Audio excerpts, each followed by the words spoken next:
Students, अब हमारे पास जो टॉपिक है वो है एवोगाड्रोस लॉ। इससे पहले हमने दो लॉस पे बात की, Boyle law and Charles law. Avogadro law basically एक साइंटिस्ट जिसका नाम था अमेटो एवोगाड्रो ने पेश किया। ये इटालियन साइंटिस्ट था। इनिशियल में इसने 1811 में हाइपोथेसिस पेश की और फिर इस पे मजीद जब वर्क हुआ तो अब इसको एज अ लॉ जाना जाता है, एवोगाड्रोस लॉ। और ये लॉ क्या कहता है? ये कहता है कि volume, equal volume of all gases contain the same number of molecules. याद रहे कि अगर आपके पास डिफरेंट गैसेस हो, वॉल्यूम सेम हो, तो नंबर ऑफ मॉलिक्यूल भी सेम होगा, लेकिन we should keep constant temperature and pressure.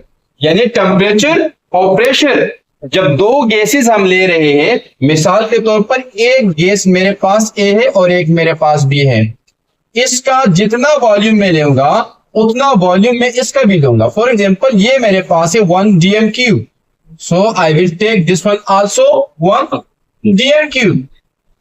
But यहां पर जो प्रेशर और टेम्परेचर के कंडीशंस होंगे, this will be same here. यानी दोनों के लिए टेम्परेचर और प्रेशर की कंडीशन सेम होंगे, volume will be same. So फिर हमारे पास रिजल्ट ये आएगा कि नंबर ऑफ मॉलिक्यूल जो आपके पास है, number of molecule will be equal, will be same.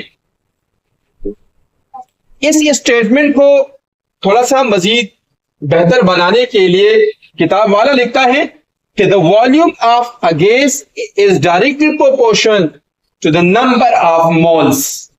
बात तकरीबन सेम ही है कि अगर आपके पास the volume of a gas is directly proportion, volume gas की डायरेक्टली प्रोपोर्शन होगा नंबर ऑफ मोल्स को। दर हकीकत में नंबर ऑफ मोल्स को जब एवोगाड्रो नंबर से मल्टीप्लाई किया जाता है तो नंबर ऑफ पार्टिकल आपके पास आ जाता है।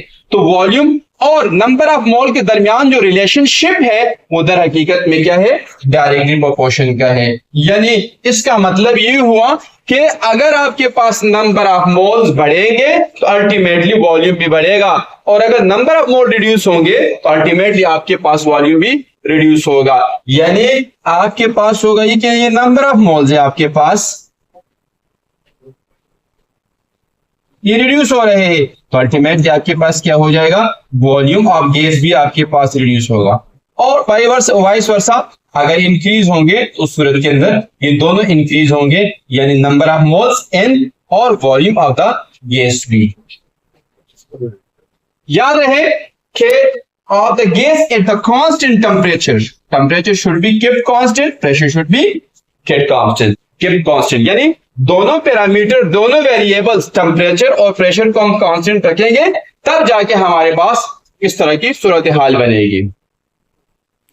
इसकी मिसाल बिल्कुल ऐसे है कि फॉर एग्जांपल मैंने क्या किया कि मैंने 1 dm क्यूब लिया, 1 dm क्यूब ऑफ ऑक्सीजन लिया, 1 dm cube of oxygen gas लिया मैंने, और साथ में मैंने 1 dm क्यूब है, सेंटीमीटर क्यूब है, लीटर है, मीटर क्यूब है, इट डजंट मैटर, लेकिन इक्वल आपने लेना है। यानी सेम वॉल्यूम्स आपने लिए दोनों के ऑफ हाइड्रोजन गैस, दोनों केसेस के सेम हमने वॉल्यूम्स लिए, टेम्परेचर और प्रेशर दोनों के लिए सेम रखा। यानी जब हम वर्क कर रहे थे तो ये वाले कंडीशन प्रेशर और टेम्परेचर के सेम थे, तो मेरे पास यहां पर नंबर ऑफ मॉलिक्यूल्स जो होंगे वो क्या होंगे? सेम होंगे। Number of molecules will be same for both oxygen and hydrogen.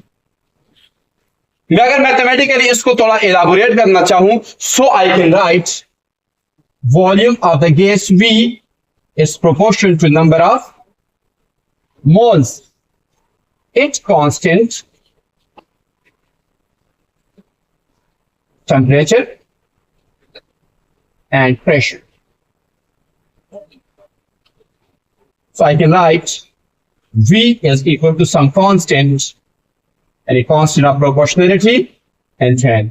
So I can write V upon N is equal to constants. और अगर मैं इसको इनिशियल और फाइनल स्टेट पे गैस का लगा दूं उस सूरत के अंदर मैं लिख सकता हूं for initial stage, let us consider initial stage के लिए मेरे पास है